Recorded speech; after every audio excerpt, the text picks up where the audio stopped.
ইসলাম টিকে থাকবে নাকি হারিয়ে যাবে, যে যুদ্ধের মাধ্যমে নির্ধারিত হলো ইসলামের ভাগ্য। আসসালামু আলাইকুম ওয়া রাহমাতুল্লাহ। প্রিয় দর্শক, বর্তমান সৌদি আরবের মদিনা থেকে প্রায় ১৩০ কিলোমিটার দূরে বদর হুনাইন প্রান্তর অবস্থিত। প্রায় ১৪০০ বছর আগে এই প্রান্তরে এক যুদ্ধ হয়, যাকে বিবেচনা করা হয় বিশ্বের অন্যতম ইতিহাস নির্ণায়ক যুদ্ধ হিসেবে। আশ্চর্যের বিষয়, সামরিক দিক থেকে এই যুদ্ধে অংশ নেওয়া মানুষের সংখ্যা ছিল খুবই কম, কিন্তু এই যুদ্ধের গুরুত্ব এত বেশি ছিল, মুসলমানদের পবিত্র গ্রন্থ আল কোরআনেও এই দিনটিকে আল ফুরকান তথা সিদ্ধান্ত নির্ধারক বা রায়ের দিন হিসেবে উল্লেখ করা হয়েছে। কারণ এই যুদ্ধের মাধ্যমে নির্ধারিত হয়েছে ইসলামের ভাগ্য, অর্থাৎ ইসলাম কি পৃথিবীতে টিকে থাকবে, মক্কা থেকে সারা বিশ্বে ছড়িয়ে পড়বে, নাকি চিরতরে হারিয়ে যাবে, তা বদর যুদ্ধের মধ্যে দিয়ে প্রমাণিত হয়েছে। তাই আজকে আমরা বদর নিয়ে আলোচনা করব ইনশাআল্লাহ। বদর প্রান্তরের অবস্থান। সুপ্রিয় দর্শক, মদিনার নবজাতক মুসলিম রাষ্ট্রের জন্য রাজনৈতিক, সামরিক ও অর্থনৈতিকভাবে এই যুদ্ধের গুরুত্ব বুঝতে হলে আগে জানতে হবে কেন বদর যুদ্ধ সংঘটিত হওয়ার প্রেক্ষাপট তৈরি হয়েছে, আর কেনই বা বদর ময়দানটি গুরুত্বপূর্ণ ছিল এবং এর নামকরণ হয়েছিল কিভাবে। মদিনা থেকে প্রায় ৮০ মাইল বা প্রায় ১৩০ কিলোমিটার দূরে পাহাড়ে ঘেরা একটা প্রান্তর। ডিম্বাকৃতির সুবিশাল এই প্রান্তরের প্রস্থ প্রায় ৪.৫ মাইল। আগে থেকেই একটি ঐতিহাসিক ও অর্থনৈতিক মর্যাদা ছিল এর। ইয়েমেন থেকে সিরিয়া পর্যন্ত বাণিজ্য পথ গেছে এই পাহাড় ঘেরা জায়গাটির উপর দিয়েই। বণিকদের কাফেলা যাওয়ার সেই স্থানেই আবার বেড়েছে মক্কা ও মদিনা থেকে আসা দুটি পথ। এখান থেকে লোহিত সাগরও নিকটবর্তী, মোটে মাইল দশকের দূরত্ব। স্থানটির নামকরণ বদর করার পেছনে কয়েকটি সম্ভাব্য কারণের কথা জানা যায়। তার মধ্যে সবচেয়ে উল্লেখযোগ্যটি হল বদর বিন ইয়াখলাদ নামে এক ব্যক্তি এখানে একটি কুয়া খনন করেছিলেন। কুয়ার পানি ছিল খুবই স্বচ্ছ। কথিত আছে সেখানকার পানিতে চাঁদের প্রতিফলন ঘটত। যেহেতু চাঁদকে আরবিতে বদরও বলা হয়, তাই উভয় দিকের সূত্র মিলিয়ে এই স্থানের নাম বদর রাখা হয়েছিল।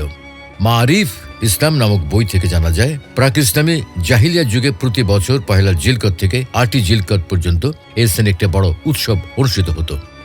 বদর যুদ্ধের প্রেক্ষাপট। মদিনায় হিজরতের আগে মক্কার নেতৃস্থানীয়দের বিরোধিতার মুখে পড়তে হয়েছিল মুসলমানদের। তবে পরবর্তীতে মক্কা মদিনার মধ্যে যুদ্ধের নেপথ্যে এটাই একমাত্র কারণ নয়। দ্বিতীয় হিজরি বর্ষের রজব মাসের ১১ তারিখে মক্কার একজন গোত্রপ্রধান আমর বিন আল হাদরামি দুর্ঘটনাবশত মুসলমানদের হাতে নিহত হন। নবী সাল্লাল্লাহু আলাইহি ওয়াসাল্লাম স্থানীয় ঐতিহ্য অনুসারে এই হত্যার জন্য ক্ষতিপূরণ পরিশোধ করেন, কিন্তু মক্কায় কুরাইশদের প্রধানরা এই ঘটনায় ভীষণ ক্ষুব্ধ হয়। ইবনে খালদুন লিখেছেন, আমর ইবনে আল হাদরামির মৃত্যুতেই বদরযুদ্ধের প্রেক্ষাপট সূচিত হয়। শাবান মাসে ঘটে আরেকটা ঘটনা। কুরাইশদের সম্পদ বোঝায় একটা কাফেলা সিরিয়া থেকে মক্কা আসছিল। তখন গুজব ছড়িয়ে পড়ে মুসলমানরা সেই বহরকে আক্রমণ করতে চায়। আবু সুফিয়ান ছিলেন কাফেলার নেতা। তিনি সহায়তার জন্য মক্কায় দূত মারফত খবর পাঠান। বার্তা পেয়ে মক্কা থেকে কুরাইশদের একটা দল আবু সুফিয়ানের কাফেলাকে সাহায্য করার জন্য মদিনার উদ্দেশ্যে রওনা হয়। আল্লাহ তাআলা তাদের বের হওয়ার অবস্থা বর্ণনা করে বলেন, ولا تكونوا كالذين خرجوا من ديارهم بطرا ورئاء الناس ويصدون عن سبيل الله والله بما يعملون محيط। আর তাদের মতো হয়ে যেও না যারা বের হয়েছে নিজেদের অবস্থান থেকে গর্বিতভাবে এবং লোকদেরকে দেখাবার উদ্দেশ্যে, অথচ তারা আল্লাহর পথে বাধা দান করত।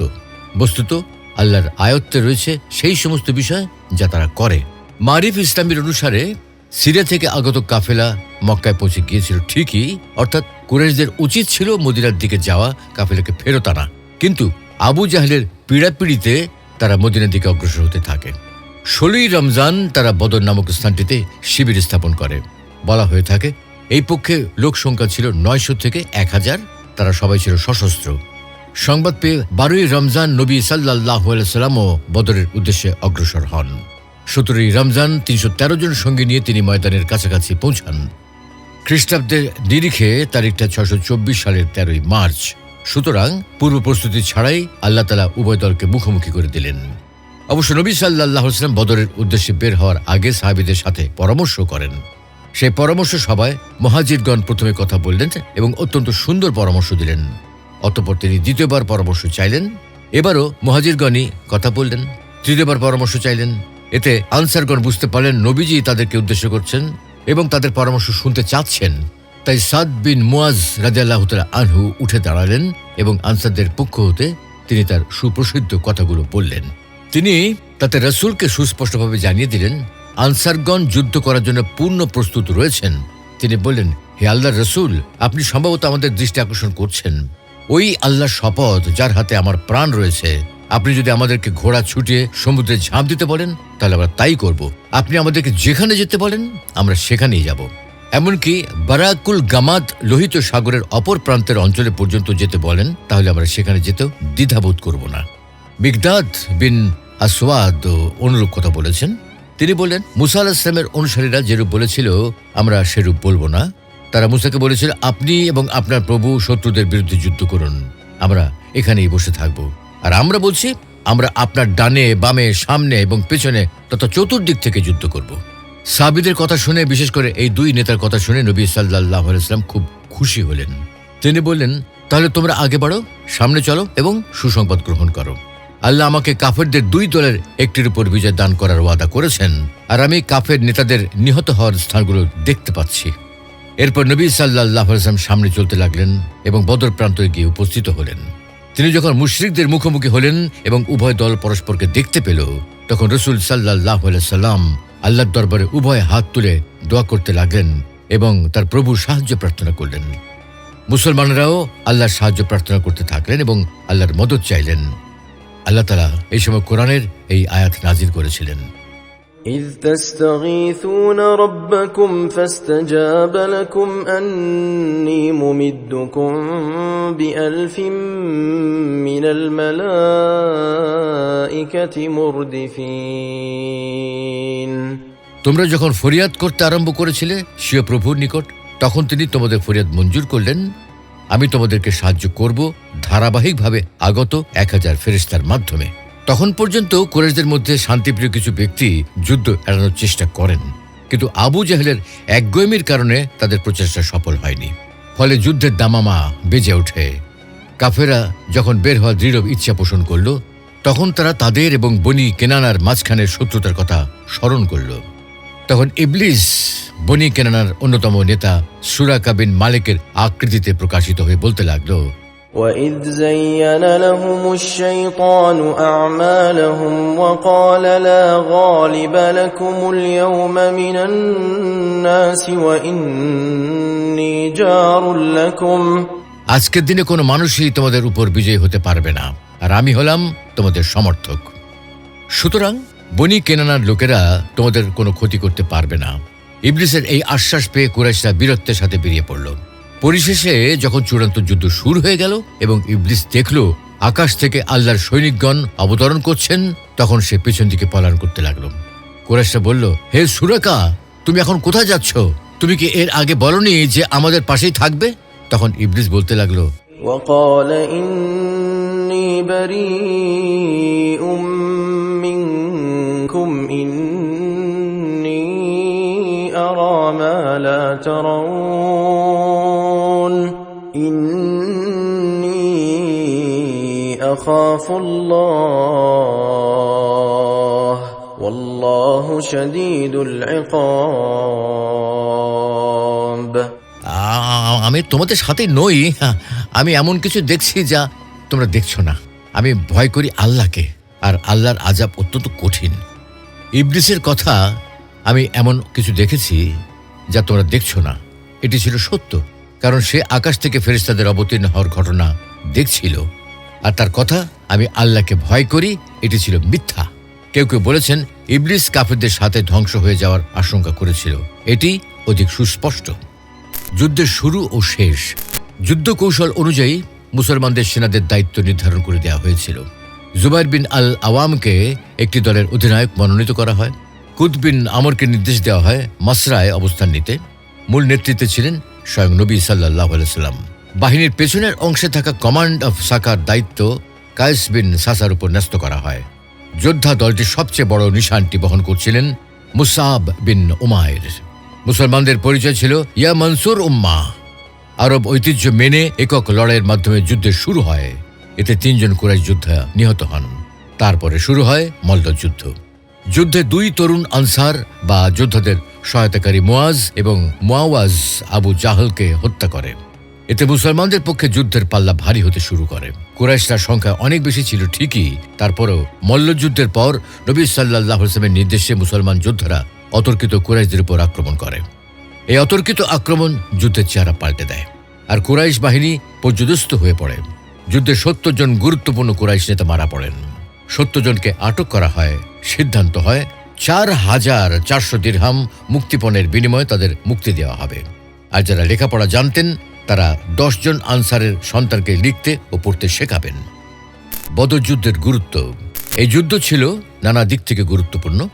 সম্ভবত সে কারণেই এটিকে বিশ্বের কয়েকটি নির্ধারক যুদ্ধের অন্যতম হিসেবে গণ্য করা হয়, যদিও সংখ্যাগত দিক থেকে এটি বড় কোনো যুদ্ধ নয়। ক্যামব্রিজ হিস্ট্রি অফ ইসলাম বইয়ের বিশ্লেষণ অনুসারে এই যুদ্ধের রাজনৈতিক এবং ধর্মীয় দুই ধরনের প্রভাবই ছিল। বইটি থেকে জানা যায় মক্কার যেসব গুরুত্বপূর্ণ নেতা মারা যান তাদের ছিল দৃঢ় প্রশাসনিক ও বাণিজ্যিক দক্ষতা। সংখ্যাগরিষ্ঠতা সত্ত্বেও মক্কার যোদ্ধাদের পরাজয়ের ফলে একদিকে তাদের আত্মবিশ্বাস কমে যায় এবং মর্যাদাহানি হয়, অন্যদিকে এই যুদ্ধের পরে বদরের ওই বাণিজ্য পথ ব্যবহারের ঝুঁকিও বেড়ে যায়। মক্কার অর্থনীতি এই পথে পরিচালিত ব্যবসার উপর নির্ভরশীল ছিল। ক্যামব্রিজের হিস্ট্রি অব ইসলাম থেকে এমন তথ্যই মিলছে, অর্থাৎ কুরাইশদের দিক থেকে দেখলে সুনাম মারাত্মকভাবে ক্ষতিগ্রস্ত হওয়ার পাশাপাশি সিরিয়ায় তাদের বাণিজ্যের পথও অনিরাপদ হয়ে পড়ে, ফলে অন্যান্য গোত্রের কাছে তাদের গুরুত্ব কমে যায়। এই যুদ্ধে মক্কাবাসীরাই সর্বক্ষেত্রে ক্ষতিগ্রস্ত হয় ঠিকই, সবচেয়ে বড় ক্ষতি হয়ে দাঁড়ায় সম্মান ও মর্যাদাহানি। আরব অঞ্চলে কুরাইশদের মক্কার একটা বিশিষ্ট অবস্থান ছিল। একে অনেকটা আরবের রক্ষাকর্তার মতো বিবেচনা করা হতো, কিন্তু একটি ছোট দলের হাতে সেই মক্কাবাসীদের পরাজয় আরবদের একটি সম্পূর্ণ নতুন ব্যবস্থার দিকে নিয়ে যায়। হাদিস অনুসারে সমগ্র অঞ্চলে এই পরাজয়ের কথা রটে যায়। অসম্মানের গ্লানি এড়াতে মক্কার লোকেরা কোন রকম উচ্চবাচ্য ছাড়া নীরবে শোক পালনের সিদ্ধান্ত নেয়। বলে দেয়া হয় কেউ যেন কোনো কবিতায়ও নিহতের স্মরণ না করে। এই নীরব শোকের পাশাপাশি যত তাড়াতাড়ি সম্ভব বদরের পরাজয়ের প্রতিশোধ দেওয়ার তাড়নাও ছিল তাদের। ক্যামব্রিজের তথ্য মতে অন্য পক্ষে বদরের যুদ্ধ মুসলমানদের আত্মবিশ্বাস বাড়িয়ে দেয়, তাদের ধর্মবোধ প্রবল হয়, নিজেদের এবং ধর্মের শ্রেষ্ঠত্বের ব্যাপারেও উপলব্ধি জাগে তাদের মনে। এই যুদ্ধের পর মুসলিমরা ওই অঞ্চলে একক শক্তি হিসেবে আবির্ভূত হয়, যা রাষ্ট্র হিসেবে মদিনাকে আরও শক্তিশালী করে তোলে। এমনকি এই বিজয়ে মদিনায় বসবাসকারী ইহুদিদেরও বিমোহিত করে। সামরিক দৃষ্টিকোণ থেকেও অত্যন্ত গুরুত্বপূর্ণ ছিল বদরের যুদ্ধ, কারণ এই প্রথমবার মুসলমানরা নবীর নেতৃত্বে যুদ্ধে লিপ্ত হয়। মুসলমানরা পরাজিত হলে ইসলাম অস্তিত্ব সংকটে পড়ত, এমনকি পৃথিবী থেকে নিশ্চিহ্ন হয়ে যাওয়াও অসম্ভব ছিল না। তাই এই দিনটিকে আল কোরআনে আল ফুরকান বা সিদ্ধান্ত নির্ধারক দিবস বলা হয়েছে।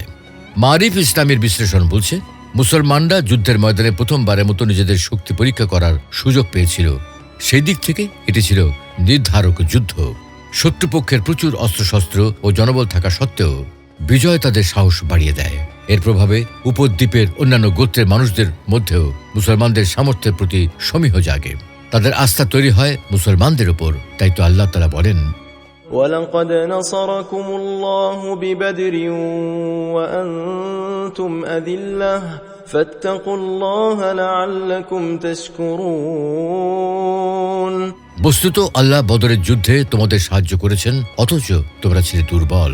কাজেই আল্লাহকে ভয় করতে থাকো, যেন তোমরা কৃতজ্ঞ হতে পারো। আল্লাহ তাআলা আমাদের সকলকে বদর যুদ্ধ থেকে শিক্ষা গ্রহণের তৌফিক দান করুন এবং তাকওয়া অবলম্বনের পাশাপাশি তার প্রতি কৃতজ্ঞ থাকারও তৌফিক দান করুন। আমিন।